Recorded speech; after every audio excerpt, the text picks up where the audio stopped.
반갑습니다. 지난번 법회 때 인사드렸던 박범진 교우가 이제 훈련 들어갔습니다. 예, 잘하겠죠, 뭐, 그죠? 그때 보니까 어떻던가요? 좀 흐뭇하시던가요? 예, 좀 훌륭한 후배가 탄생하기를 염원해 봅니다. 제가 그 친구한테 그랬어요. 딴 거 생각하지 말고 공부만 해라. 공부만 해라, 공부만. 딴 거 하지 말고.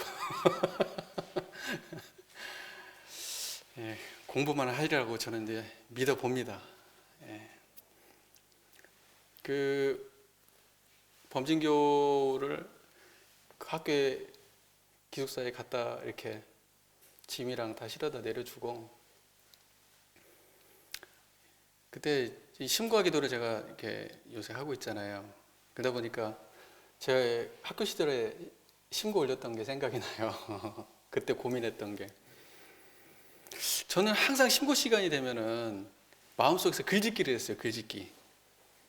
일단 주제는 성불재중이에요. 성불재중이라는 주제로 매번 할 때마다 글짓기를 했습니다. 특별히 제가 원하는 것도 없는 것 같고, 또 특별히 기원할 일도 제가 그렇게 없고, 막 이렇게. 그러니까 항상 심고 시간만 되면은 찝찝해요. 내가 지금 이거 심고를 제대로 들고 있는 건지, 이거 매번 심고 올리는 거 이거 중요한 일인데, 항상 마음에 찝찝함이 있는 거예요. 그러던 차에 학교에서 공부를 제일 잘한다고 소문이 나 있는 교무님이 이렇게, 형님이 이제 있어서, 제 선배 형이 있어서, 누가 제일 공부 잘해요? 그랬더니 저 사람이 제일 공부 잘한다고 알려줘요. 그 주관적 기준이었겠지, 그게. 그래가지고 그 형님한테 가서 물어보니까 이렇게 알려줍니다. 대산종사께서 하셨던 기도문이 있다. 그 기도문을 참고해서 해보는 것이 어떻겠냐. 그렇게 얘기를 하길래 그 기도문을 가만히 보니까 내용이 좋아요.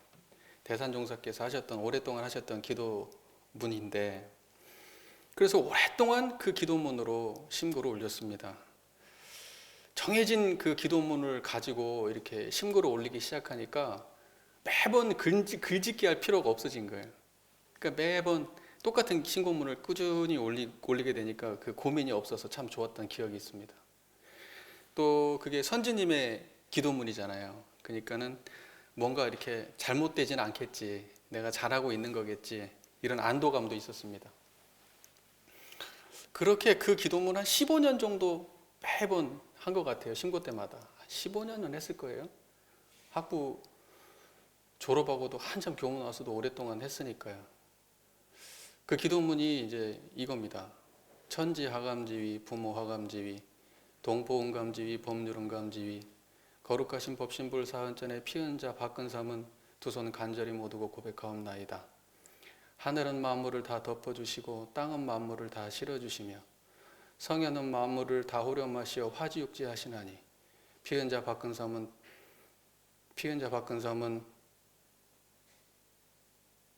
대종사님과 정산종사님과 대산종사님과 향타원종사님과 재불재성님과 마음을 연하고 기운을 합하여 천지인 삼재에 합일하도록 하여 주시옵소서. 그리고 그 이후에 영겁다생에 만나기 어려운 이회상의 동지님들 나날이 때때로 신성의 뿌리가 더욱 깊어지고 두터워지도록, 나날이 때때로 공심이 더 살아나도록, 나날이 때때로 자비심이 더 살아나도록 하여 주시옵소서. 이 세상의 전쟁과 질병과 가난으로 고통받는 모든 인류가 안녕하고 평화롭게 하여 주시옵소서. 일심으로 비옵나이다. 대충 요 내용이에요. 그리고 이제 뒤쪽에다가 이제 또 개별적으로 또 이렇게 그때 하고 싶은 신고문이 있으면 그렇게 했어요. 하도 오랫동안 안 하다 보니까 저도 이제 줄줄줄 나오던 건데 이제 까먹네요, 저도. 대충 이런 내용으로 그렇게 오랫동안 신고 때마다 기도를 올렸습니다. 근데요, 그걸 계속 오랫동안 했는데요, 하다 보니까요, 뭔가 불편해요. 왜 그러냐면 그렇게 오랫동안 기도를 했는데도 제 인생은 하나도 달라진 게 없고 기도문의 내용이 하나도 구현되지 않고 제 삶과 기도문이 다 따로 노는 거예요. 저의 행동은 그렇지 않은데 기도문은 뭔가 원대한 기도문을 가지고 하고 있고, 그러니까 이게 뭔가 균형이 안 맞는 거예요. 저도 신고를 하면서 또 찝찝한 거야. 이걸 계속 이거 나한테 안 맞는 옷을 입고 있는 것 같고 계속 그런 생각이 들었습니다. 입으로만 하는데 실행은 하나도 없고. 그래서요, 제가 그런 생각이 들고 한참 동안을 신고할 때마다 입을 닫았어요. 그러다가 이제 또 해야 되는 거 아니야? 그럼 또 한 번 하고 또 입 닫고 하고 또 입 닫고 그 짓을 반복하다가 나중에는 이제 아예 안 했어요. 그 기도문을 아예 안 했어요. 그게 한 15년 이상을 하고 나서 이제 딱 그다음부터는 기도문을 딱 중단하고, 그다음부터는 어떻게 기도를 올리냐, 심고 올릴 때요, 청정한 마음만 다 갖고 그 청정한 마음 속에 푹 안겨요. 부처님한테 안기는 거지. 부처님한테 푹 가만히 안겨 있다가요, 쏙 나와요. 그게 저한테 심고가 됐어요. 그다음부터는 심고할 때 특별히 뭘 원하는 걸 이야기하지 않습니다. 그냥 부처님 안에 들어갔다 나오고 그걸로 끝입니다. 뭐 따지고 보면 저는요, 딱 그거밖에 관심 없거든요. 성불재중 재생의세. 그것 말고는 저는 제 인생에 아무것도 관심이 없어요. 뭐 그 부처님이 모르실 리도 없고 사소하게 일어났다 사라지는 수많은 제 주변에 일어났던 일들, 그것은 제가 한마음 챙기면 다 해결할 수 있는 일들이고, 원대한 꿈은 나한테 너무 거리가 멀고 그러니 그냥 부처님한테 안겼다 나오자, 법신불 일원상에 쏙 들어갔다가 나오자, 그거면 충분하지 않겠냐. 그래가지고 이제는 기도문을 특별히 하지 않고 그냥 마음으로 청정한 자리에 가만히 안겼다가 나옵니다. 우리 교도님들은 어떻게 하시는지 모르겠어요. 어떻게 하시고 계시는지. 꾸준히 잘하고 계시는 건 맞죠? 자, 제가 지금 요즘에 심고와 기도를 가지고 이제 설교를 시작했는데요. 오늘도 본문을 들어가기보다는 오늘도 심고와 기도에 대해서 몇 가지 우리가 생각해 봐야 될 점들을 오늘도 한번 나눠보려고 합니다. 네 가지 정도를 오늘 한번 생각해 보려고 하는데요. 첫 번째로, 심고와 기도는 단순히 그 가운데 낙을 발견하기 위해서만 하는 것이 아니다. 심고와 기도는 단지 그 가운데서 낙을 발견하기 위한 하나의 방법으로만 쓰이면 안 된다. 이 말을 하고 싶습니다. 고락을 초월한 이론상의 깨달음에 합의를 하고 그 깨달음을 자기 삶에 실천하고 나의 삶을 이 세상에 구현해서 일체 인류가 전부 광대무량한 낙원 세계에 살도록 그렇게 하는 것이 심고와 기도가 아닌가, 이렇게 생각합니다. 단지 그냥 나의 고통에서 그냥 조그마한 행복의 하나의 방법으로만, 행복을 찾는 하나의 방법으로만 이 심고와 기도를 써서는 안 됩니다. 나의 깨달음의 방편으로 쓰고 재중의 방편으로까지 이 심고와 기도를 써야 되지 않겠나. 대종경 신성품 16장 말씀에 제가 봉독해 드리겠습니다. 정석현이 사려기를, 저는 환경에 고통스러울 일이 많사오나 법신불전에 매일 심고 올리는 재미로 사나이다. 이렇게 대종사님께 얘기를 해요. 대종사님께서 말씀하시기를, 석현이가 법신불의 공덕과 위력을 알아서 진정한 재미를 붙였는가는 알 수 없으나, 진정한 재미를 붙였는가는 알 수 없으나 그것이 곧 그 가운데 낙을 발견하는 한 방법이니 이러한 방법으로 살아간다면 고통스러울 환경에서도 낙을 수용할 수가 없지 아니하나니라. 이렇게 말씀하셔요. 적극적으로 확 잘한다 그런 게 아니고 뭔가 찝찝함이 있는 말씀이야. 찝찝함이 있는 말씀이에요. 그렇죠? 읽어보면 약간 그런 말씀이에요. 적극적으로 잘한다 이게 아니고 아시겠죠? 석현이가 누군지 대종사님이 잘 아신 제자일 거 아니에요. 그러니까 평소에 아는 제자잖아요. 그러니까는 제가 매일 신고하는 재미로 삽니다. 그러니까 대종사님이 네가 법신불의 위력과 공덕을 알아가지고 네가 제대로 재미를 아는 건 내가 모르겠지만은 네가 그렇게 매일 신고하는 재미로 사는 것도 그 가운데서 낙을 발견하는 하나의 방법은 된다. 이렇게 말씀하신 거예요. 이해되시죠? 그런 느낌이에요. 자, 그러니까 기도를 열심히 하는 교도님들이 힘들고 고통스럽고 괴로운 환경 속에서도 낙을 수용하는 사는 사례는 우리는 심심치 않게 볼 수가 있죠. 주변에 그런 분들 많이 있습니다. 교도님들 중에서. 그리고 우리 원불교뿐만이 아니고요. 우리 기성 큰 그 종단들 있잖아요. 불교, 기독교 막 있잖아요. 그런 분들도 기도 안 하고 하시는 분들 없어요. 다 기도의 힘으로 사세요. 예, 그리고 뭐 시험 기간만 되면 전부 다 가까이 가서 기도하고 막 기도의 위력으로 다들 살아가세요. 그 가운데 낙을 발견하시는 한 방법으로 사십니다. 다들. 대종사님의 말씀대로 우리가 기도를 통해서 고통스러운 환경에서도 낙을 수용하는 것은 그 가운데 낙을 발견하는 한 방법인 것만은 분명한 사실입니다. 그건 분명한 사실입니다. 그런데 이 본문을 조금만 내용을 세밀하게 생각해 보면 심고와 기도를 올리는 것은 그 가운데 낙을 발견하는 절대적 방법은 아니라는 거예요. 하나의 방법은 되지만 절대적인 방법은 아니에요. 그 본문이 그렇게 돼 있잖아요. 조금만 신경 써서 읽어보면 그게 그렇게 읽히잖아요. 자, 제가 조금만 비근한 예를 한번 들어보겠습니다. 우리가요, 모든 사람들이 종교인은 기도하는 재미로 그 가운데 낙을 발견하고 살아갑니다. 삶 속에서 힘든 걸 기도로 다 그 부처님이나 하나님이나 예수님께 다 바치면서 그렇게 살아갑니다. 그런데 일반 사람들은 어떻게 그 가운데 낙을 발견하느냐? 취미생활 많이 합니다. 낚시 가기도 하고요. 등산 가기도 하고요. 그 다음에 친구들하고 맛있는 거 만나면서 수다 떠는 거, 맛집 찾아다니기도 하고요. 맞죠? 그 다음에 또 어떤 사람은 취미 활동 열심히 하고 어떤 사람은 일에 막 몰입해서 살기도 하고요. 또 어떤 사람은 운동을 열심히 하기도 하고요. 여행을 열심히 다니기도 하고요. 그러면서 나름대로 자기 삶에서 낙을 찾으려고 노력해요.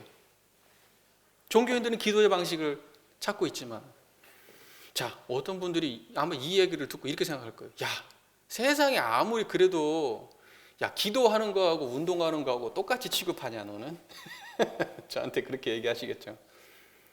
야, 어떻게 기도 올리는 거하고 저기 친구들하고 맛있는 거 먹으면서 수다 떠는 그 나가고 어떻게 그 맛을 비교할 수 있냐, 이렇게 얘기할 수 있겠죠. 근데요, 제가 조금만 적나라하게 말씀드리면은 법신불 이론상에 대해서 잘 모르고 하는 심고와 기도는 꼭 그렇게 되기가 쉬워요. 별 차이가 없을 수도 있어요. 심고와 기도는 고락을 초월한 자리를 만나야 되지, 고락을 넘어서는 자리를 만나야 되지, 고락 중에 하나만 취하는 것은 온전한 심고와 기도가 아닙니다. 우리 교도님들 기분이 별로 안 좋으시지? 이런 얘기 듣고 나면 기도만 하면 다 된다는 소리를 들어야지 가장 마음이 편할 텐데, 우리가 기도하는 것이 운동하는 거하고 뭔 차이가 있냐 이 소리 들으면 기분이 별로 안 좋으시죠? 자, 보세요. 얼마 전까지만 해도요, 그 종교 인구가 굉장히 많았습니다. 아시죠? 종교 인구 굉장히 많았습니다. 전 세계적으로도 그렇고 한국에서도 종교 인구가 이렇게 지금은 폭발적으로 지금 늘어나는 게 아니라 폭발적으로 감소하고 있죠. 지금 종교 인구가. 근데요, 그때의 종교 인구가 급속도로 늘어나고 많은 사람들이 종교를 신앙하고 했을 때에, 그때에 어떤 것을 기반으로 그렇게 종교가 성장했냐 그러면 모든 사람들의 낙, 행복, 이것을 갖다가 종교가 줬기 때문에 그래요. 거기 와가지고 좋은 말씀 드리면 내 안에 기쁨이 있고, 그 다음에 우리가 기도를 올리고 그러면 내 안에 고통스러움 속에서도 기쁨이 있고, 그러니까는 많은 사람들이 그쪽으로 많이 몰려들었습니다. 근데 시대가 바뀌다 보니까요, 그것보다 더 재미있는 일들이 많아요. 그리고 내 인생이 그렇게 고통스럽지가 않아. 고통스럽지가 않은데 굳이 내가 종교를 찾아가야 될 필요를 못 느끼는 거예요. 왜? 그전에는 내 고통을 해결하려고 종교로 왔는데 별로 인생이 고통스럽지가 않거든요. 그런 사람들이 너무 많아졌거든요. 그리고 옛날에 한참 우리가 물질적으로 성장하던 시기에는 내가 기도하면 다 이루어지는 것 같았어요. 왜? 다 같이 잘 됐어. 그러니까는 나의 기도와 나의 성공이 딱 맞아 떨어지는 느낌을 받았지. 근데 이제는 시대가 어때요? 저성장 시대로 꺾여버렸어.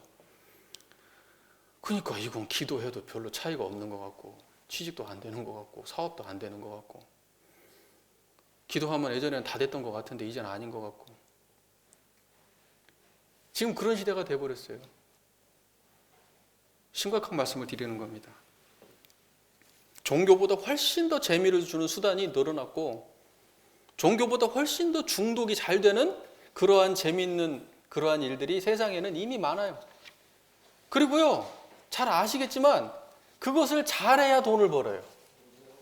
사람들한테 재미를 주지 않으면 돈을 못 벌어. 뭔가 만족감을 주면 돈을 벌어. 종교도 그 일을 엄청 열심히 했어요. 신도들 만족감을 주기 위해서. 근데 그것이 졌어. 종교가요, 명상에 졌어요. 명상 프로그램에 졌어요. 요가한테 졌어요. 요가한테. 종교가요, 등산하고 낚시에 졌어요. 종교가요, TV 예능 프로그램에 졌어요. 종교가요, 맛집에 졌어요. 맛집에. 맛집 찾아가고 여행하고 맛집 찾아다니는데 졌어요. 종교는 철학하고 과학한테 져버렸어요. 종교보다 훨씬 더 세상에는 자극적인 행복을 줄 수 있는 곳이 많습니다. 우리한테 그냥 선택하세요 그러면은요, 우리도 쉽게, 예를 들면 놀러 가야 되는데 종교 오기 어려워요. 거기가 훨씬 재밌거든요. 친구들 만나갖고 오랜만에 수다 떨어야 되는데 여기 오기 어려워요. 왜? 거기가 훨씬 재밌거든요. 이기기가 너무 어려워. 여기 오신 분들은 정말 희한한 분들이지. 여기 오신 분들은 제가 볼 때 이게 일반적이지가 않아요. 이 정상적인 분들이 여기 안 와. 제가 볼 때는 약간 이 정신이 한쪽으로 기울어지신 분들이야. 그러니까 여기 오시는 거지. 한편으로는 정말 대단하시기도 하고요. 세상에 이렇게 좋은 것이 많은데 그거 내려놓고 여기 올 때는 그것 말고 다른 걸 추구하신다. 저는 그렇게 봅니다. 단순히 행복, 단순히 만족감, 이런 것 때문에 종교를 찾아오시는 건 분명히 아닐 것이다. 자, 이제 종교는 자각을 해야 돼요. 자각을 해야 됩니다. 원불교뿐만이 아니고 모든 종교가 다 마찬가지입니다. 자각을 해야 돼요. 과거처럼 단지 인간의 욕망에 부응해가지고 그 욕망을 충족시켜주는 하나의 도구의 역할로서만 종교가 역할을 해왔다면, 종교의 본래적 일을 하지 아니하고 종교의 부수적 역할로만 종교가 유지를 해왔다면, 이제는 이 부수적 역할을 때려치우고요, 포기하고요, 이제는 본래적 역할로 돌아와야 된다는 거예요. 원래 종교가 추구했던 본래적 역할로 돌아와야 된다. 모든 종교가 추구했던 본래적 역할, 깨달음, 진정한 천국, 진정한 극락, 그것이 뭐냐? 저 보세요. 이론상입니다. 원불교가 궁극적으로 추구하는 것은 우리 교도님들이 고락 중에서 낙을 발견하게 해주는 것도 물론 있지만, 궁극적으로는 뭔지 아세요? 고락을 초월한 이론상을 체험하고 그 안에 사시기를. 그리고 나만 그런 게 아니라 온 인류가 다 고락을 초월한 자리에서 고락을 운용하는 그 정도의 수준으로까지 우리의 영적 성장을 도모하기 위해서 종교는 역할을 해야 되는 겁니다. 우리 교도님들은 이미 그쪽 길로 가고 계시잖아요. 이미 오래전에 그냥 여기 나오면 그냥 행복할 수 있어, 돈 잘 벌 수 있어, 가족이 편안할 수 있어, 이제 이 수준은 넘으셨죠? 안 넘으셨구나.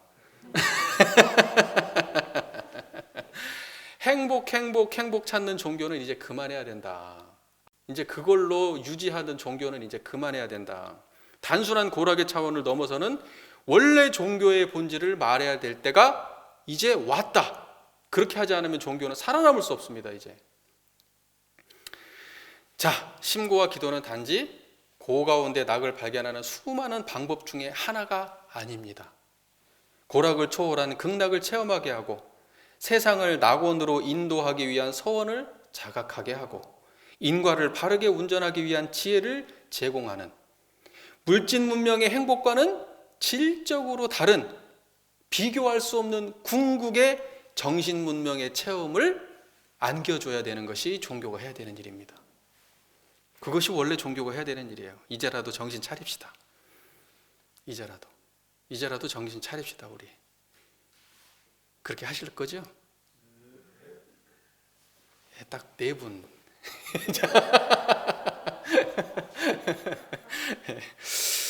자, 대종사님께서 제자인 정석현에게 법신불의 공덕과 위력을 네가 제대로 알아서 네가 기도를 하는 건지, 그걸로 이 법신불의 위력과 공덕을 제대로 알고 거기서 재미를 느끼는지 내가 모르겠다. 우리한테도 똑같은 질문을 하십니다. 니네가 심고와 기도를 올리는데 법신불 이론상의 은혜와 위력과 공덕을 제대로 알고 니네가 지금 심고와 기도를 올리는지 나는 잘 모르겠다. 우리 교도님들 어떻게 대답하실 겁니까? 나는 확실히 알아요. 이렇게 대답하실 겁니까? 자, 그래서 첫 번째 드리고 싶은 말씀은 이겁니다. 우리가 심고와 기도를 올리는 것은 단지 고중에서 낙을 발견하기 위한 하나의 방법이 아닙니다. 그것이 아닙니다. 우리가 심고와 기도를 올리는 이유는 법신불 일원상의 진리를 자각하고 그 공덕과 위력을 진심으로 느끼고 그것이 내 삶에 구현되고 이 일체 인류에 구원되도록 하는 것이 바로 심고와 기도의 본래 의미입니다. 우리 교도님들 그렇게 한번 가시기를 부탁 말씀을 드립니다. 자, 두 번째, 심고와 기도에서 중요한 것은요, 외적 환경이 아닙니다. 심고와 기도에서 중요한 건 외적 환경이 아니라 내적 환경이에요. 내적 환경이 중요합니다. 자, 대종경 변희품 14장의 말씀을 제가 봉독해 드릴게요. 여자교도 한 사람이 대종사께 여쭙기를 저도 전무 출신들과 같이 깨끗이 제기하고 기도를 올리고 싶사오나 가정에 매여 제 자유가 없는 몸이므로 그 뜻을 이루지 못하오니 어찌하면 좋겠습니까? 라고 대종사님께 제자가 질문을 올립니다. 그러니까 대종사님께서 말씀하십니다. 마음 제기하는 건 출가 제가가 다를 것이 없나니 그대의 마음만 깨끗이 제기하고 정성껏 기도를 올리라. 그러하면 그 정성에 따라 그만한 위력을 얻는 것이 아무 차별이 없으리라. 아무 차별이 없으리라. 제가 기도하는 거하고 우리 교도님들 기도하는 거하고 차별이 있어요? 아무 차별이 없어요. 아무 차별이. 이게 기도비 안 들어오는 거 아니에요? 아무 차별 없어요. 대부분 말씀하시잖아요. 문제는 뭐냐? 심신재개. 내 마음을 재개할 수 있냐 이거예요. 다시 말해서 일원상의 청정한 자리를 내가 확보할 수 있냐, 내가 그 자리에 의지할 수 있냐, 이게 관건이지 나머지는 중요하지 않다 이거예요. 출가냐 재가냐 이거 중요하지 않다는 거예요. 남자냐 여자냐 중요하지 않다는 거예요. 많이 배웠냐 못 배웠냐, 나이가 많냐 적냐 이거 중요하지 않다는 거예요. 돈이 많냐 적냐 이것도 중요하지 않아요. 기도 생활을 오래 했냐, 이제 한지 얼마 안 됐냐 이것도 중요하지 않아. 진짜 중요한 건 뭐냐? 내 마음이 법신불 일원상을 모실 수 있냐 없냐 이게 중요하다는 거예요. 이게 가장 핵심이에요. 이 중에는 우리 교도님 중에는 저보다 법신불의 위력을 훨씬 더 받으신 분도 계실지 모르죠. 쉽지 않겠지, 저보다 열심히 하기가.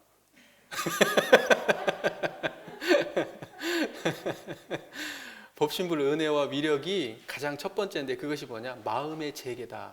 마음의 재개는 뭐예요? 마음을 청정히 하는 거예요. 그게 마음을 재개하는 거예요. 자, 마음을 깨끗이 한 상태, 일원상을 모시고 그 마음자리를 향해 공경을 올리고 기원을 올리는 것이 기도에서 가장 중요한 공덕이다 이겁니다. 이거보다 중요한 기도의 공덕은 없다. 우리가 점집 가면요, 복채를 많이 내야 됩니다. 복채를 많이 안 내면 점이 제대로 나와요? 안 나와요? 점괘가 잘 안 나와요. 안 가보셨는가 보다. 저도 안 가봤는데 얘기만 들었어요. 그리고요, 저기 절에 가가지고 절집에 가서도요, 불공 올리려고 그러면요, 가장 좋은 걸로 올려야 됩니다. 가장 정갈한 걸로 올려야 돼요. 사과도 제일 큰 거, 배도 제일 큰 거, 최고로 공양을 올려야 됩니다. 그렇지 않으면 공덕이 약해가지고 소원 성취가 안 돼요. 기독교 가가지고도요, 천국 가가지고 잘 살려면요, 기도비를 많이 내야 돼요. 천국 갈 때 기도비 많이 안 내면 어떻게 된 줄 아세요? 천국에 집이 없어요. 벽돌이 부족해서 집을 못 지어놔요, 천국에. 하늘나라에 집이 없어요. 그러니까 기도를 열심히 하시려면은, 공력이 있으려면, 천국 가가지고 잘 살려면은 헌금금을 많이 내야 된답니다. 원불교도 월초 기도비 할 때 기도비를 많이 내셔야 돼요. 안 그러면 기도빨이 안 받아요.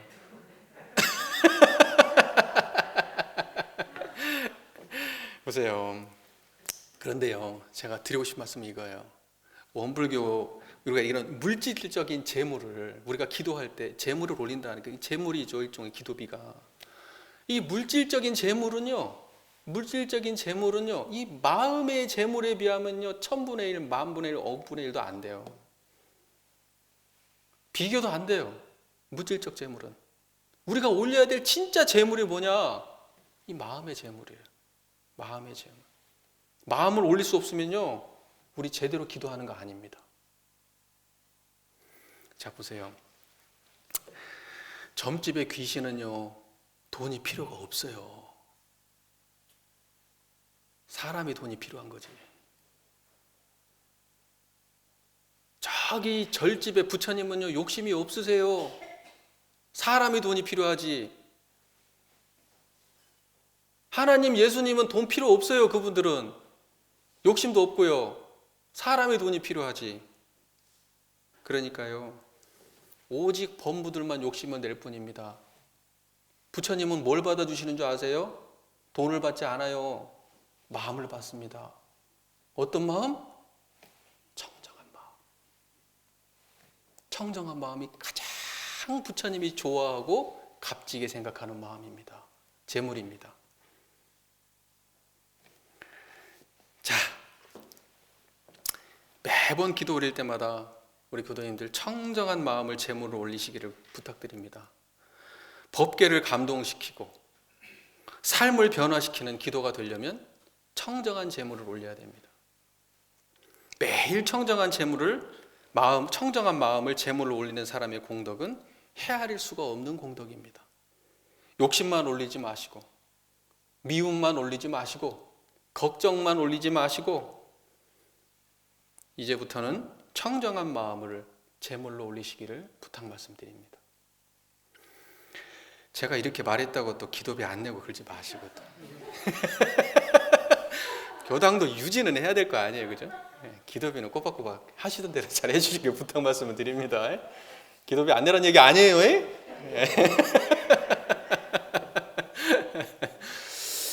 자, 그 다음에 세 번째 드릴 말씀이 있습니다. 자, 우리는 심고와 기도를 할 때 확고한 신념을 가지고 심고와 기도를 하고 있나? 우리는 정말 이 심고와 기도가 헛되지 않는다는 사실을 확실히 믿고 심고와 기도를 하고 있는 것이 맞나? 이걸 한번 생각해 보자는 거예요. 정산종사님 법문의 원리편 13장 말씀을 제가 좀 봉독을 좀 해드릴게요. 그대들은 우리들한테 하시는 말씀이죠. 조속심고 올릴 때 우주의 진리와 자신이 부합되어 크게 위력을 얻을 수 있다는 확고한 신념이 서 있나? 얼른 생각에는 마음으로 잠깐 고하는 것이 무슨 위력이 있을까 싶지만 우리가 마음으로 생각하는 것이 다 허공법계에 스며드나니 우리가 마음으로 생각하는 것이 다 허공법계에 스며드나니 그대들은 심고할 때뿐 아니라 언제나 마음의 움직임에 주의하여 심고할 때뿐 아니라 언제나 마음의 움직임에 주의하며 조속심고를 일심으로 드리는 것이 큰 공부가 되고 큰 위력이 있음을 잊지 말라. 진짜 심고는 뭐예요? 항상 하는 거예요. 심고 때만 하는 게 아니에요. 말씀하신 대로 언제나 마음의 움직임에 주의해라. 우리의 마음의 움직임은 법계에 스며든다. 심고 때만 하는 게 아니고, 심고 때 올린 그 기도만 법계에 스며드는 게 아니고, 우리 일동일정 평소의 삶 속에서 마음 쓰는 것이 법계에 스며든다. 자, 보세요. 야, 이게 정말 이제 오늘 또 하나 새로운 걸 배워야 되는데, 허공법계. 이제 허공법계에 스며든다. 이게 뭔 말이냐 도대체, 허공법계가. 허공법계가 뭔 말이냐. 허공법계가 어디 있어요? 안드로메다 어디?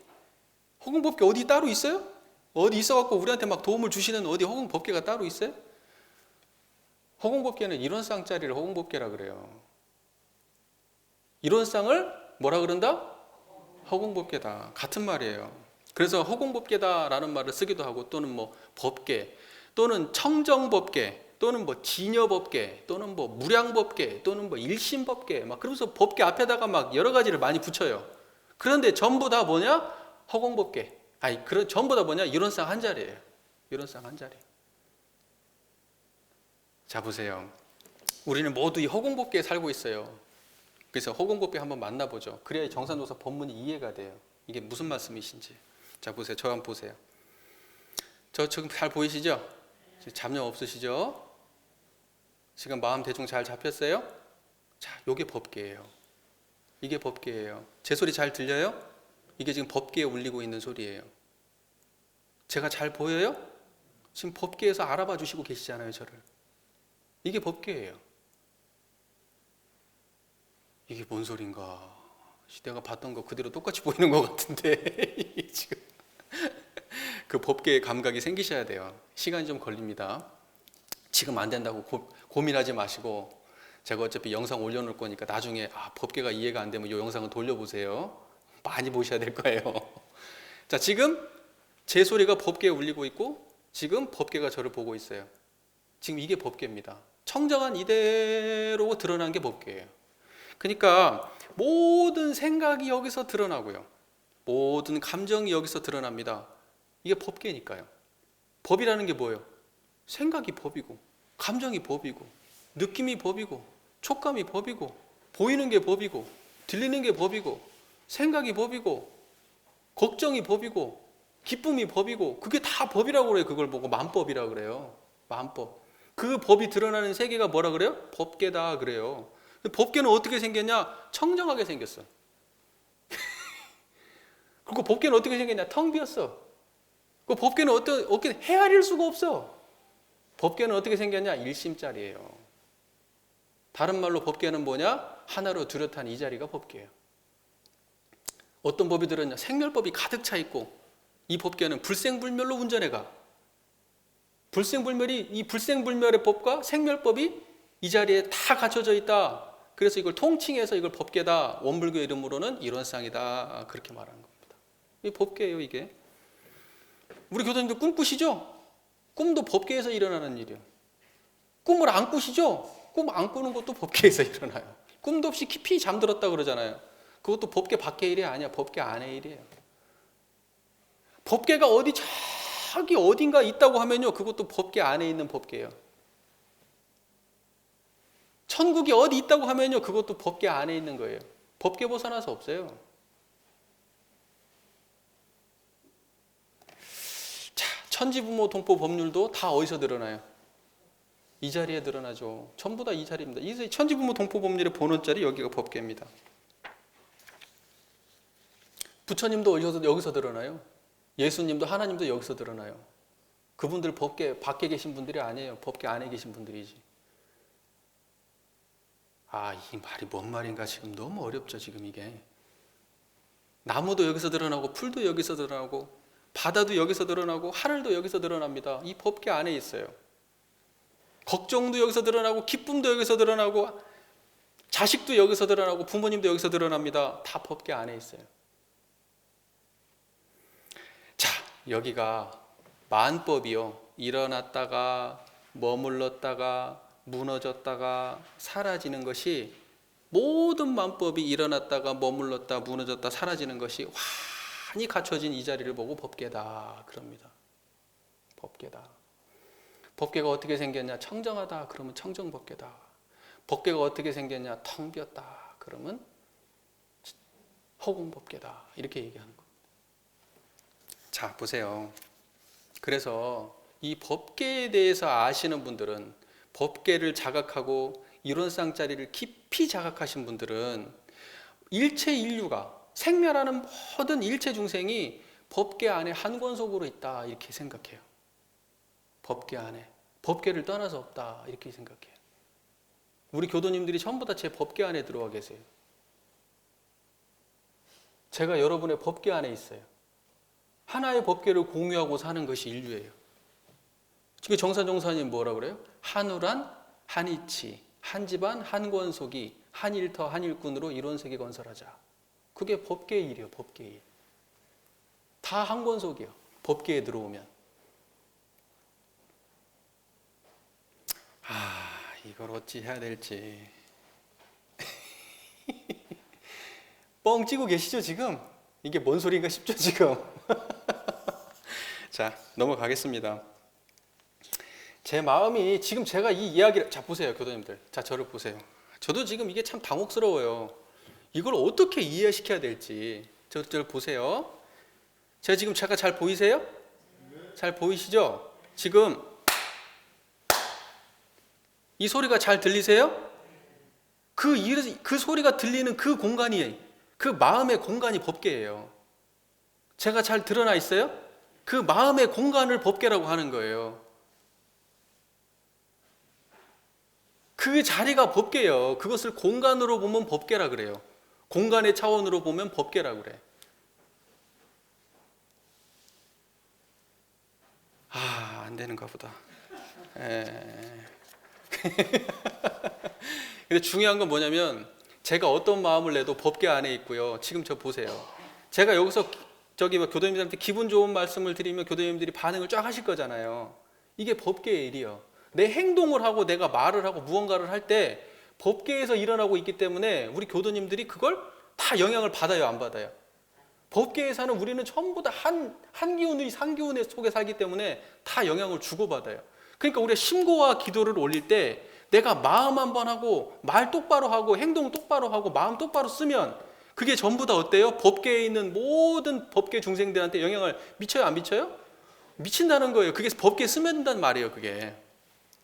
그러니까 나의 삶이라고 내가 함부로 살지 마라. 이것은 모두에게 영향을 미친다 라는 거예요. 그게 법계에 스며든다 이 말이에요. 나의 행동이, 나의 마음이. 우리가 심고를 올릴 때는 어딜 향해서? 법계를 향해서 하는 거예요. 다른 데서 향해서 하는 게 아니고 부처님 사는 세상 법계에다 대고 하는 거예요. 그 법계는요, 모든 중생들이 하늘 안에 들어와 있는 자리예요. 천지부모 동포 법률의 위력이 다 갖춰진 자리예요. 그 법계에다 공양을 드려야 우리가 천지부모 동포 법률로부터 위력을 받아요, 안 받아요? 그래서 받게 되는 거예요. 그 청정한 자리에다가 의지를 해야 우리가, 부처님도 그 자리에 의지해 계시고 예수님, 공자님, 모든 성현들이 다 그 자리에 의지해 계시기 때문에 내가 청정한 법계에다가 마음을 올리면, 공양을 올리면 그게 과거에 계셨던 모든 성자들의 마음자리에 영향을 미치는 거예요. 그분들이 다 똑같은 자리에서. 일체 중생의 본성이라고 했기 때문에 그 본성 자리가 청정한 자리이기 때문에 일체 중생의 그 성품이라고 했죠. 우리 인원상 소문에 일체 중생의 성품이라고 했죠. 그 성품 자리가 우리 일원상 자리이기 때문에 그 일원상 자리에 우리가 거기에 합의를 해가지고 거기에다가 공양을 바치면 그 마음 자리는 일체 생명한테 전해지는 마음이 된다 이 뜻이에요. 그래서요, 지금 보세요. 제가 청정한 자리 갖고 있는데 우리 교도님들도 청정한 자리 다 있잖아요. 그러면 제 청정한 자리와 우리 교도님들의 청정한 자리는 차이가 있어요, 없어요? 조금도 차이가 없어요. 그래서 한 법계에 산다 그러는 거예요, 우리가. 하나의 법계 속에 사는 거예요. 차이가 없다고요. 생각은 다 다르죠. 감정도 다르고 경험도 다르고 다 달라요. 그런데 이 청정한 차원에서 보면 어때요? 청정 법계의 차원에서 보면 눈곱만큼도 차이가 안 나요. 그걸 보면 화살로 쫙 날아오는 화살을 이렇게 딱 맞출 수 있는 정도로 그렇게 정확하다 표현을 쓰는 정도예요. 날아오는 총알을 탁 쏴가지고 맞히면 딱 이렇게 맞을 정도로 정확하다. 하나도 틈이 없다. 그 자리는 완벽하게 똑같다. 일체 중생이 다. 이 청정한 자리를 공유한다. 그래서 이 청정한 한 자리를 보고 법궤라고 말하는 거예요. 청정법궤라고. 이 정도 얘기해도 안 되면 저는 이제 어쩔 수 없어요. 이제 이 정도 해도 이제 더 오랜 시간이 걸리고 자기가 이렇게 얘기만 듣고 이 자리에서 바로 알아지는 게 아니라 삶을 살아 가셔야 돼요. 그래가지고 마음의 공간이 점점 커져요. 마음의 공간이 점점점 커지면요, 그 안에 다 들어온다는 사실을 알게 돼요. 저쪽에서 띵 소리만 나도 이 마음의 세계 속에서 있구나. 누군가 저쪽에서 소리를 빽 질러도 이거 내 법궤 안에서 이루어지는 일이구나. 누가 저쪽에서 걸어가고 있어도 저게 내 법궤 안에서 이루어지는 일이구나. 그렇게 알게 돼요. 마음의 공간이 점점 커져요. 이해가 넓어지고 삶 속에서 구현하면 할수록 그렇게 돼요. 그러니까 우리가 서원을 가지고 일체 생명을 위해서 기도를 하다 보면 어때요? 이 법궤의 크기가 점점점 제가 인식하는 법궤의 크기가 커지게 돼요. 이 법궤를 무량하게, 이 법궤가 한량없다 그러니까 또 이걸 또 무량법궤라고 또 말을 해. 한량없는 법궤다. 원래는 한량없는데 우리가 경험하는 것이 조금밖에 안 되니까 요만하게 법궤를 인식하고 사는 거예요. 그러나 재불재성들이 생각하는 법궤는 한량이 없습니다. 무량합니다. 출가위가 생각하는 법궤하고 중생이 보는 법궤가 다른 거예요. 법궤는 똑같은데 인식하는 수준이 다른 거예요. 인식하는 수준이. 자, 보세요. 또 잡설을 또 하게 되는데, 잡설은 아니고 알아두면 좋은 거예요. 우리가 불교에서 화엄학이라는 게 있어요. 화엄학 중에서 화엄학을 설명하는 방식이 사법개설이라는 게 있어요. 사법계. 사법계, 시편연기 다 있는데, 근데 이제 사법계를 많이 말을 해요. 사법계. 이 법계를 갖다가 설명하는 4가지 방식이 있다. 4가지로 설명을 하는데, 하나는 이법계, 하나는 사법계, 하나는 이사무의 법계, 하나는 사사무의 법계, 이렇게 설명을 해요. 이법계, 사법계, 이사무의, 사사무의. 이법계는 뭐냐? 이법계는 청정한 자리가 이법계예요. 청정한 자리. 우리 교도님들 이거 너무 간단하게 알게 계시지. 모르는 사람 천지백갈인데 지금. 불교 공부한다고 아는 거 아니에요. 이게 원불교를 공부해야지 이걸 알아. 불교 학문인데 원불교를 공부해야지 이걸 안다니까. 재밌지 이게 진짜. 이 청정한 이 자리를 보고 이법계다 그래요. 이법계. 이게 생멸하는 이 인과봉의 세계를 보고 뭐라 그래요? 사법계다 그래요. 그러면 이사무의 법계는 뭐냐? 요 이법계와 사법계가 동시에 드러나면 이게 이사보험 법계예요. 제 얘기 잘 들려요? 이게 이사무의 법계예요. 이게 제 생멸하는 소리하고 이걸 듣는 자리가 동시에 드러나 있으면 이게 이사무의 법계예요. 이게. 그럼 사사무의 법계는 뭐냐? 이 소리 들렸죠? 그리고 저 보이세요? 이거 2개가 전혀 다른 거죠? 근데 한 자리에서 들려요? 이게 사사무의 법계예요. 사와 사가 걸림없잖아요. 그 자리에서.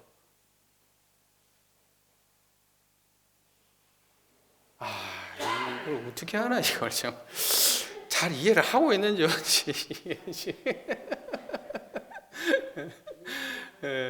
사사무의 법계라는 것은 보세요. 모든 것이 천차만별로 우리 소호라하면 만상이 형형색색으로 구별된다 하죠. 형형색색으로 다 구별되는데 이놈들이 그냥 구별만 되는 것이 명명백백하게 구분이 되면서도 분별이 되면서도 이놈들끼리는 어때요? 인과관계가 다 있어요, 없어요? 하나도 빠짐없이 다 인과관계 속에서 이루어지잖아요. 요걸 보고 사사무의 법계라고 하는 거예요. 우리 사리연구에 다 나오는 간단한 얘기들인데 막 거창하게 설명을 하잖아요. 이렇게. 우리 공부 잘하면 별로 어려울 게 없어요. 이런 화엄경, 사사무의 법계는 막 오만 학설을 동원해가지고 요 사법계설을 설명하는데 제가 이렇게 간단하게 우리 교도님들한테 알려드립니다. 이 어려운 얘기예요. 이게 지금 딴 데 가면 제가 지금 간단하게 알려드리는 거예요. 지금. 자, 보세요. 원불교에서 이론상 이것이 법계입니다. 같은 말이에요. 그러니까 우리 교도님들 이것이 같은 자리다. 그래서 법계 얘기 나오면 이게 법계가 이 자리구나. 그러니까 우리 선생님들이 어때요? 구인 기도를 딱 올리고 난 다음에 법계 인증을 받았다 이렇게 얘기하잖아요. 법계 인증을 받았다. 법계라는 게 뭐예요? 이론상 자리가 드러났다. 청정한 이 자리에서 하나가 되었다. 일심자리가 드러났다 이거예요. 그게 법계 인증 받은 거예요. 법계가 어디 따로 있어가지고 무슨 법계에서 뭘 이렇게 인정해 그런 게 아니요. 아시겠죠?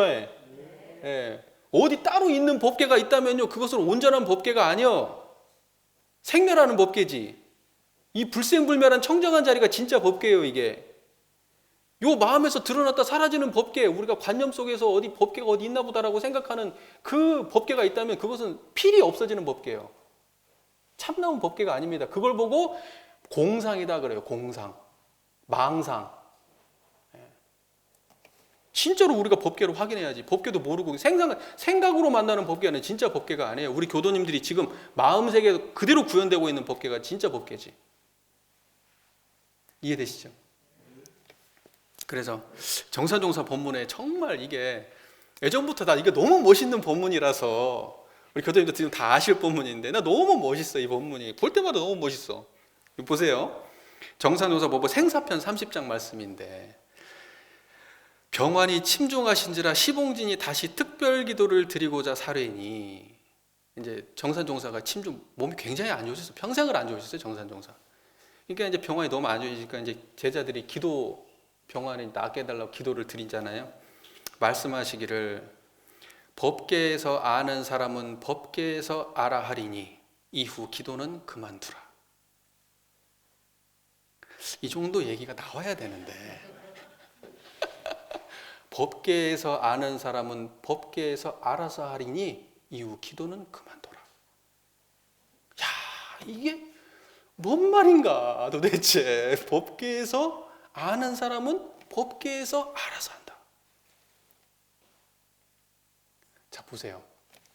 법궤 속에서 법궤를 자각하시고 법궤 안에 사시는 이런 분들은 어때요? 법궤의 뜻대로 살아요? 법궤를 거슬러 살아요? 법궤를 거슬러 살지 않아요. 그러니까 법궤에서 주어진 대로 나는 살 거니까 니네 기도 그만해라. 니네 기도한다고 인과가 바뀌지 않는다. 나는 그거 다 받아들일 거니까 이제 그만해라. 내가 아픈 거 다 받아들이고 살 거니까 이제 그만해라. 나 갈 때 되면 갈 거니까 이제 그만해라. 애썼다 니네들. 법궤에서 아는 사람은 법궤에서 알아서 한다. 자, 그러니까 이게 법궤에서 안다는 것은 이론상과 하나 된 경제예요. 이론상과 하나 된 경제. 그 청정한 자리에 싹 들면 이런 마음이 나오는 거예요. 내가 청정한 자리에 이미 의지를 했는데 인과를 순리를 해야지 내가 인과를 거스르겠냐. 어차피 주어진 인과대로 나는 받아야 되니까 기도 그만해라. 멋있지 않아요? 생사가 왔다 갔다 해도 이런 말이 내 입에서 튀어나와야 될 텐데 똑같이 따라할 수는 없고 약간 말을 바꿔서 이제 야, 그 교무 죽을 때 멋진 말 하나 남기고 갔어. 요거 하나 기억해 두세요, 우리 교도님들. 네, 그래서 나 아플 때 이제 우리 교도님도 언젠가는 아프시잖아요, 다. 아파가지고 이제 막 자녀들이 걱정하고 그러면 야, 법궤에서 아는 사람은 법궤에서 알아서 한다. 그만해라. 이놈들아. 그러실 수 있어요? 진짜 멋있지 않아요, 이거? 난 너무 볼 때마다 너무 멋있어. 자, 그 다음에 네 번째 말씀드릴게요. 심고와 기도는요, 진리불공이에요. 우리가 진리불공 얘기 많이 하죠. 실지불공, 진리불공 많이 말씀하시죠. 진리불공이 뭐냐? 기도가 진리불공이요. 기도가. 자, 보세요. 이건 다 아시죠? 기도가 진리불공인. 근데 진리불공이 구체적으로 어떻게 되는지 잘 모르신단 말이에요. 이 법문이 딱 있어요. 우리 김영신 선지님과 예화가 딱 있어요. 보세요. 딱 그 부분만, 앞에 부분이 있는데 이제 중간 아래 부분만 제가 이제 읽어드립니다. 진리불공 어떻게 올립니까? 대동사님께 여쭈어요. 김영신 선지니 진리불공을 어떻게 합니까? 대동사 말씀하시기를 몸과 마음을 재개하고 법신부를 향하여 각기 소원을 세운 후 일체 사념을 제거하고 선정에 들든지 혹은 연불, 송경을 하든지 혹은 주문 등을 외워 일심으로 정성을 올리면 결국 소원을 이루는 동시에 큰 위력이 나타나 악도 중생을 제도할 능력과 백천사마라도 귀순시킬 능력까지 있을 것이니 이렇게 하기로 하면 일백골절에 다 힘이 쓰이고 일천정성이 다 사무쳐야 되나니라. 이렇게 말씀하세요. 자, 보세요. 자, 보세요. 우리가 기도한다 그러면요, 그냥 기도만 해요. 근데 그렇지가 않아요. 진리불공은 그냥 앉아가지고 여기서 한 25분, 30분 기도만 하는 게 진리불공이 아니에요. 자, 정확하게 아셔야 돼요. 자, 재개한다는 말은 뭐냐면 사전 찾으면 종교, 의식 따위를 치르기 위해서 몸과 마음을 깨끗이 하고 부정한 일을 멀리하는 걸 재개한다고 여기 써 있어요. 사전에. 그러니까 조심한다는 거예요. 엄숙하게 하고. 이게 재개하는 거예요. 몸과 마음을. 그럼 몸을 재개한다는 게 뭐냐면요. 몸을 재개한다 이 말이 뭐냐면요. 내가 나쁜 짓 안 한다는 거예요. 행동을. 예를 들면 계문을 어기거나 이런 짓을 안 하고 대종사님이 하라는 거 하고 하지 말라는 거 안 하고 보은 행동을 하고 그러니까 내 행위 자체를 바꿔야 돼요. 먼저 진리불공하려면 첫째 이게 몸을 재개해야 돼. 행위를 바꿔야 돼. 두 번째 마음을 재개해야 돼. 마음을 어떻게 바꿔요? 탐진치를 안 내야 돼. 시기심을 안 내야 돼. 원망심을 안 내야 돼. 이 마음을 내면서 진리불공의 위력을 얻을 수가 있다 없다? 없다는 거예요. 이게 선행돼야 되는 거예요. 이게 선행되지 않고 우리가 진리불공 아무리 해봤자 안 된다는 거예요. 정산종사님 본문 말씀에 있잖아요. 그냥 빌기만 하는 기도는 타력에 치우친 기도다. 나의 행위를 먼저 올리고 내가 발심을 해서 이렇게 할 것이다라는 그걸 먼저 올리고 거기에 가피해달라고 말해라. 그게 자타력이 병진되는 거다. 대종사님께서 그렇게 말씀하세요. 몸과 마음을 먼저 재개해라. 네 행동을 바꾸고 네 생각을 먼저 바꿔라. 그래야 진리불공이다. 그게. 근데 우리는 그걸 안 해. 아무도 안 해 그걸. 그리고 진리불공 안 된다고 얘기해. 이게 가장 중요해. 제가 이 얘기를 하고 싶어서 이걸 한 거예요. 우리 기도요? 진리불공이요? 앉아가지고 25분 기도한다고 되는 거 아니에요. 선행돼야 될 게 몸과 마음의 재개에 있는 겁니다. 말씀을 하시잖아요 여기에. 대종사님께서. 자 보세요. 두 번째로 법신부를 향해서 소원을 올리는 거죠. 법신부를 향해서 소원을 올려요. 자 우리 기도문 올리듯이 기도문을 올립니다. 진짜 법신불은 저 벽에 걸려있는 법신불을 일원상을 통해서 참 일원상이 진짜 법신불이죠. 참 일원상을 만나야 돼요. 그러니까 우리가 기도문을 올릴 때 어디에다 올리냐? 형식적으로는 우리가 법신불 일원상 전에 올리지만 내적으로는 어디를 향해 있어요? 청정한 자리를 향해서 올리고 있는 거예요. 그러면 기도문의 내용은 인과에 부합해야 돼요? 인과에 부합하지 않아야 돼요? 인과에 부합해야 돼요. 철저하게. 기도문의 내용이 일방적으로 막 해주세요 막 이러면 돼요? 안 돼요? 안 돼요. 악한 마음으로 하면 돼요? 안 돼요? 안 돼요. 누구 그냥 나쁜 사람 저 새끼 그냥 어떻게 해주세요 막.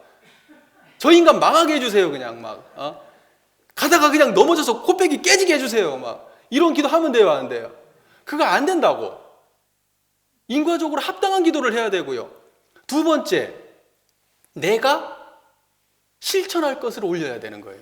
내가 실천할 것을. 해주세요 말고 내가 실천할 것을. 그게 기도예요. 이해되시죠? 기도문을 그렇게 올려야 됩니다. 그 다음에 세 번째로 어떻게 되어 있냐? 선정에 들든지. 자, 선정은 뭐예요? 청정한 자리 만나는 거잖아요. 법신불과 하나 되는 거 만나는 거잖아요. 그죠? 선정에 들어라. 염불독경해라. 자, 재밌죠? 독경은 뭐죠? 경전이죠. 경전을 읽는 걸 독경이라고 해요. 우리가 법어를 봉독하는 거 다 독경입니다. 그죠? 여기 앞에서 목탁 치면서만 하는 게 독경이 아니고 내가 경전을 읽으면 그거 다 독경이에요. 그러니까는 뭐예요? 연구를 해야 돼요? 안 해야 돼요? 진리에 대한 공부를 같이 해야 돼요? 안 해야 돼요? 공부를 해야 돼요. 진리에 대한 공부를 해야 돼요. 이게 진리불공이에요. 자, 보세요. 그 다음에 이렇게 일심으로 꾸준히 애를 써서 열심히 하다 보면 어떻게 돼요? 네 소원을 반드시 이룬다. 그리고 소원만 이루는 게 아니라 또 뭔 위력이 생기냐면요. 중생을 제도할 능력이 생기고요. 또 뭐가 생겨요? 번뇌, 백천번뇌를 다 물리칠 수 있는 능력이 생겨요. 소원만 이루어진 게 아니라 이 세 가지가 다 이루어져요. 성불재중의 능력이 세워져. 이게 진리불공이라는 거예요. 이게. 근데 여기 뭐라고 돼 있냐? 이렇게 하려고 하면 100골절에 힘이 쓰이고 일천정성을 다해야 된다고 얘기하세요. 시작 단계부터 우리 못하잖아요. 그걸. 몸과 마음을 재개하는 단계를 하려면 어때요? 100골짜리 힘이 쓰이지 그게 돼요 그게? 일천정성의 힘이 안 들이고 시작 단계도 못 들어가요. 시작 단계도. 그러니까 이 진리불공이라고 하는 것이 우리가 간단하게 앉아가지고 그냥 20분, 25분 기도비 올리고 한다고 되는 게 아니라고. 그렇게 한다고. 그런다고 또 기도 안 한다고 하지 마시고 또 그런 기도 나는 못 하겠다. 내가 어떻게 하냐. 그러지 마시고 그냥 하셔야지 그래도. 아시겠죠? 예. 아시겠죠? 자, 그래서 진리불공이라고 하는 것은 기도인데 우리가 어떻게 해야지 진짜 진리불공이냐. 먼저 심신을 똑바로 해라. 심신을 제기하는 게 이게 먼저. 그 다음에 두 번째, 법신불전에 기원을 올릴 때 인과에 부합하고, 그 다음에 내가 실천할 수 있도록 그러한 내용을 가지고 기원문을 올려라. 그리고 그걸 실천하기 위해 노력하는 거죠. 그 다음에 세 번째, 선정에 들어라. 그 다음에 또 뭐라고 그랬어요? 경전을 갖다가 공부해라. 이게 따지고 보니까 사막이야. 그대로 다 들어있네. 사막이. 그러니까 이게 공부를 하다 보면요, 이게 사막인지 기도인지 뭐 이게 무슨 신앙인지 수행인지 대종사님께서 신앙이라고 말씀하지 진리불공 신앙길인데 내용을 들어가 보면 어때요? 사막의 원리가 그대로 들어있는 거예요. 사막의 원리가 그대로 들어있어요. 자, 이제 정리하겠습니다. 우리 교도님들 심고와 기도를 할 때는 단순히 그 가운데 낙을 발견하는 그런 심고 올리면 된다 안 된다? 안 된다. 법신불 이론상과 합이라고. 법신불 이론상을 통해서 내 삶이 변화되고 법신불 이론상을 통해서 내 삶의 변화를 통해서 인류를 변화시키는 거기까지 서원이 가도록 우리가 심고와 기도를 해야 된다. 이론상이 중심이다. 그 다음에 두 번째, 심고 기도에서 중요한 건 뭐예요? 내 마음을 올려야 된다는 거예요. 청정한 마음을 바치라는 거예요. 어떤 외적인 것도 중요하지 않다. 성직자냐? 그냥 일반 신도냐? 이건 중요하지 않아요. 뭐가 중요하다는 거예요? 청정한 이 한마음이 중요하다. 그 다음에 세 번째, 우리는 확고한 신념으로 기도해라. 왜? 우리는 법계 속에 살고 있다. 우리는 하나의 법계의 존재들이기 때문에 내가 말 한 번 하고 행동 한 번 하고 생각 한 번 가진 것이 이 법계에 영향을 미친다는 사실을 확실하게 믿어라. 우리는 떨어져 있는 존재가 아니다. 하나의 기운으로 다 하나의 법계 속에 사는 존재들이다. 그러니 확실한 신념을 가지고 나의 심고와 기도가 미약할지라도 반드시 세상에 좋은 영향을 미친다는 사실을 우리가 확실하게 믿고 해라. 그 다음에 마지막으로 네 번째, 진리불공. 기도는 진리불공이고 진리불공에서 중요한 것은 뭐냐? 나의 심신재계. 이것이 선행돼야 된다 라는 겁니다. 자, 이 정도로 정리하겠습니다. 날씨가 많이 따뜻해졌습니다. 그죠? 법계에도 봄이 찾아왔습니다. 우리 교도님들 모두 법계가 인증하는 법계의 주인공들이 되시기를 간절히 염원드립니다. 경청해 주셔서 감사합니다.